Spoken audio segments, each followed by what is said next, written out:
choita musakula ki togere mazima lya swakita nani nakita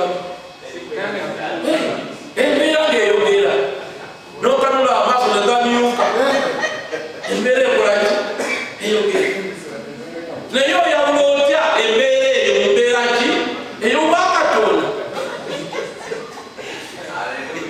era bonna amaloboozi bakola ki they are aiming at what diverting us taking us astray from the will of God. So if you are unable to decide, you will get problems.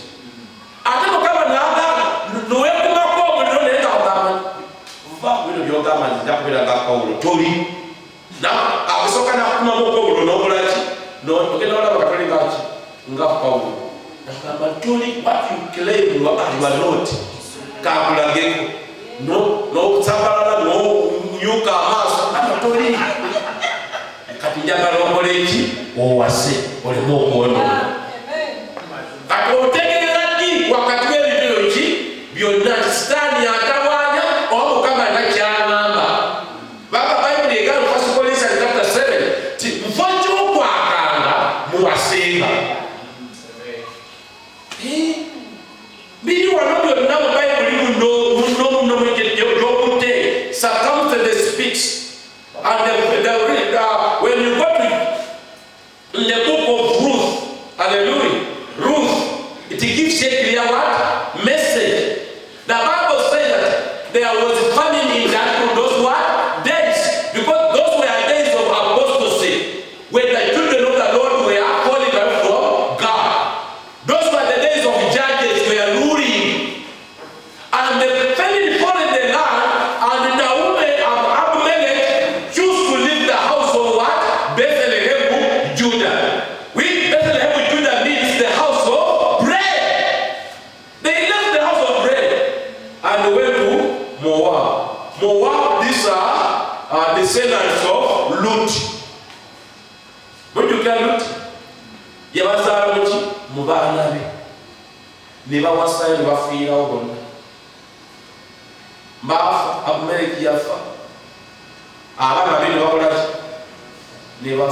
Now I am no longer pleasant now what? Mars. Call me what?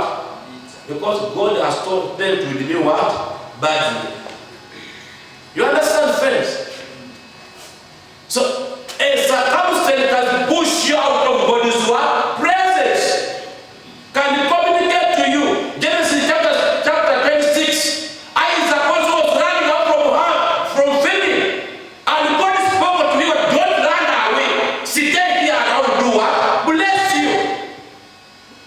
But the guy gets a movie. I won't come here. Never come at you. Uganda kitotani. Uganda kikozenti. Truly wano watumoka byakaba bagendeki. Ekwe. Ne waliwo abantu abava wano. Ngabagamba Uganda ekozeki. Ne gamukama siri abagamba. Ne babagamba nti Dubai eriyoki. Sente. Ne bazisindika. Ne bakadde wabwe ne bazirya ne bakoma wano batwala wano n'ekikulu. Ne batunda ebibanja. Enaku zino kati babayitaani. Bakada. Babero bakogera ebijje betunda n'ebyokola ki ebintu bingi nnyo. Mukama bw'aba yakutuma abantu anaakugabirira. Bw'aba tiyakutuma naye ng'owagenda n'eddoboozi ly'abantu ly'erise kuboole n'asigala wano ng'asiika paani nga Mukama eyamugamba ali mu ssente. Ali mu ki? Mu ssente. Are we together, friend? Lastly, the voice of your only will. How do you overcome your will? Because you are not of your own.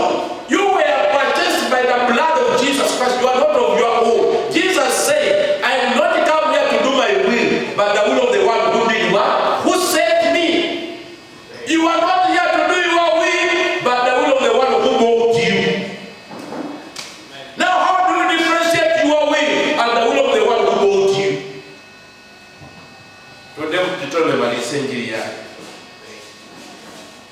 Gamba never understanding body, the voice of the Holy Spirit.